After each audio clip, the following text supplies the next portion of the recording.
Corona की चपेट में भारत के कई राज्य आ चुके हैं। हाल ही में पश्चिम बंगाल में विधानसभा चुनाव हुए थे, वहां भी अब कोरोना वायरस का कहर जारी है।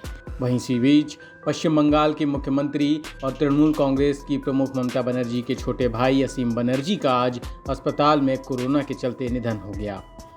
असीम कोविड पॉजिटिव आए थे और उनका प्राइवेट अस्पताल में इलाज चल रहा था। इस बात की जानकारी कोलकाता के मेडिका सुपर स्पेशलिटी अस्पताल के चेयरमैन डॉक्टर आलोक राय ने दी।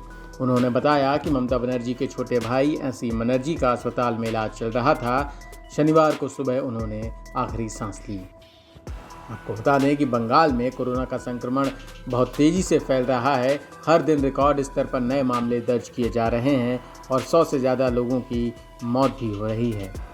पश्चिम बंगाल में कल सबसे ज़्यादा 20,846 नए मामले सामने आने के बाद संक्रमण के कुल मामले अब तक बढ़कर 10,94,802 हो चुके हैं। स्वास्थ्य विभाग के मुताबिक इस बीमारी से 136 और लोगों की मौत होने के बाद कुल मृतकों की संख्या बढ़कर 12,993 हो गई है। हालांकि राज्य में गुरुवार को 19,131 लोग ठीक भी हुए। स्वास्थ्य मंत्रालय के मुताबिक राज्य में कोरोना वायरस के कुल 1,31,792 एक्टिव मामले हैं और वहीं अगर ठीक हुए अब तक कुल लोगों की बात करें तो 9,50,017 लोग इससे ठीक हो चुके हैं। पिछले दिनों जब राज्य में चुनाव हुए तो उस दौरान भी कई नेता कोरोना की चपेट में आ गए और इसकी वजह से उनकी जान चली गई। पहले मुर्शिदाबाद में कांग्रेस के उम्मीदवार की कोरोना से मौत हो गई थी। उसके बाद टीएमसी के नेता की भी मौत हो गई थी। खरदाहा से टीएमसी प्रत्याशी काजल सिन्हा की कोरोना से जान चली गई।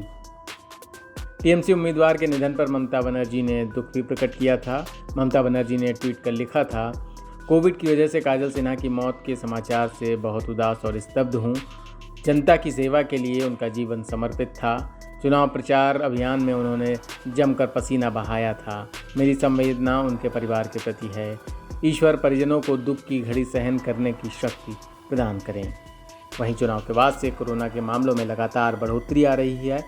अब कोरोना संक्रमण के बढ़ते मामलों को देख पश्चिम बंगाल में भी लॉकडाउन लगाने की घोषणा कर दी गई है। पश्चिम बंगाल सरकार ने 16 मई से 31 मई तक कंप्लीट लॉकडाउन लगाने का ऐलान किया है। मुख्य सचिव अल्पन बंदोपाध्याय ने इसके आदेश जारी कर दिए हैं। इस दौरान सिर्फ ज़रूरी सेवाएं ही चालू रहेंगी। प्राइवेट ऑफिस, स्कूल, कॉलेज सब बंद रहेंगे।